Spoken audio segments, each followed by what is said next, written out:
Something else that looks a little bad, and I am very aware that you may not be able to respond to this, but I'll need to put it to you anyway. Report by Georgina Mitchell in the Sydney Morning Herald. An incorrect process was followed when police from the Fixated Persons Unit arrested a producer for YouTube channel Friendlyjordies because he was not assessed by a panel to determine if he was fixated.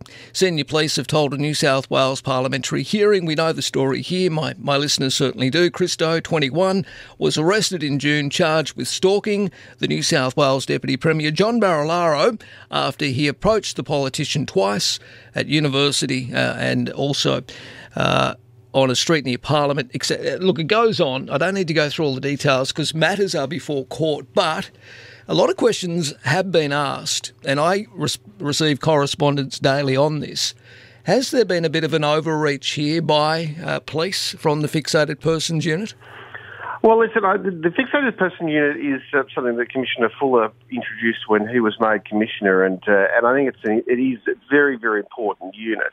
But as you said, that particular matter is before the court, so I won't specifically say anything other than the fact that I noticed there has been public commentary that somehow I knew about it beforehand or the Commissioner knew about it beforehand. I can assure you I didn't know about it until it was in the public domain. I knew about it at the same time that you knew about it when the matter was put into on the public record. But yes, I will allow the process to go through the courts, because I think it is a matter of, I think there's a civil matter as well as a police investigation. Yeah, but is this not separate, Minister? Is this not separate from the courts? If there's suggestions, and obviously a parliamentary hearing is hearing that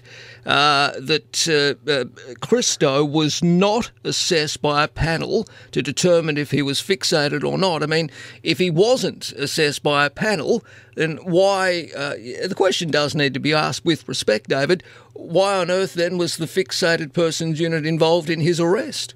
That is a fair question, and it's exactly the question I'll be asking if what you're saying is correct. And I'll be the first one to issue an apology if or certainly I know the Commissioner will as well, if proper standard operating procedures haven't been pursued.